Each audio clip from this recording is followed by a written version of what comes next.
Siapa sebenarnya yang boleh lihat jin? Ibnu Manzur di dalam kitab Al-Mawsu'ah Al-Fiqhiyah Al-Kuwaitiyah mengatakan al-jin itu terselindung ataupun terlindungnya mereka itu daripada pandangan. Imam Syafi'i rahimahullah berkata, barang siapa mengaku pernah lihat jin, maka kesaksiannya, syahadahnya ditolak. Kerana apa? Kerana menyelisihi surah Al-A'raf ayat yang ke-27, iaitu adalah innahu yarakum huwa wa qabiluhu min haitsu la tarawnahum. Sesungguhnya ia dan pengikutnya, iaitu apa? Syaitan dan golongan jin dapat melihat kamu dari suatu tempat yang kamu tidak dapat melihat mereka.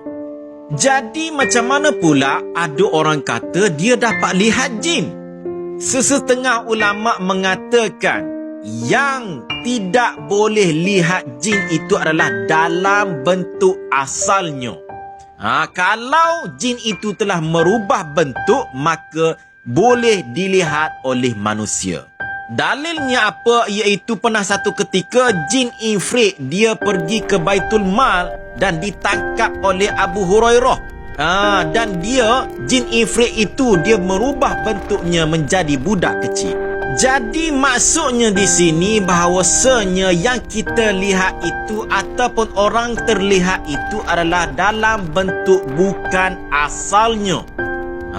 Kalau dia dapat lihat jin itu dalam bentuk asalnya, maka dia adalah penipu, pendusta. Siapa yang dapat lihat jin ni? Dia ada dua golongan. Golongan yang pertama kasyaf rahmani. Golongan yang kedua iaitu kasyaf syaitan. Kasyaf rahmani iaitu Al-Qadi mengatakan Nabi Muhammad sallallahu alaihi wasallam, para anbiya dan rasul dan juga orang yang soleh yang diberikan karamah padanya. Orang yang soleh yang ni macam mana? Orang yang soleh yang ilmu agamanya yang tinggi, bacaan Al-Qurannya yang terbaik, dan dia beriman kepada Allah dan dia bertakwa kepada Allah. Dan karamah yang terjadi kepada dia bukan setiap masa. Dia terhad kepada waktu-waktu yang tertentu. Bukannya setiap masa boleh tengok jin, boleh lihat jin. Yang kedua iaitu adalah orang yang ternampak jin dalam bentuk bukan asalnya adalah dengan bukan kehendak diri dia, tapi kehendak Allah Subhanahu Wa Taala. Macam kita ternampak jin dalam bentuk bukan asalnya, maka itu adalah kita, tapi bukan dengan kehendak diri kita sendiri. Golongan yang kedua iaitu adalah kasyaf syaitan. Kasyaf syaitan ini yang pertama iaitu adalah dukun, bomoh dan kahin, iaitu tukang ramal. Dia dapat lihat jin ini setiap masa.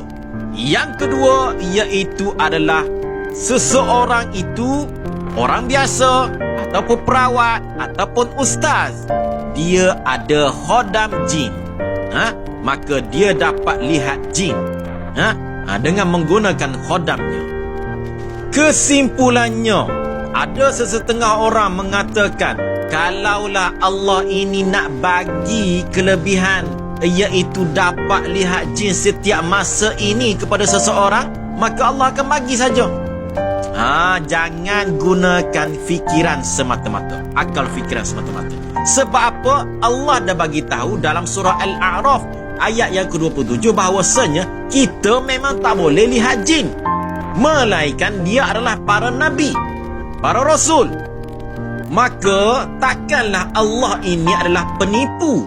Di dalam Al-Quran Allah kata bahawasanya manusia ini tidak boleh lihat jin. Tiba-tiba kita kata Allah bagi kelebihan kepada seseorang itu dapat lihat jin. Jadi saya nak tanya kepada anda, apa pendapat anda berkaitan dengan orang yang dapat lihat jin dalam bentuk asalnya setiap masa?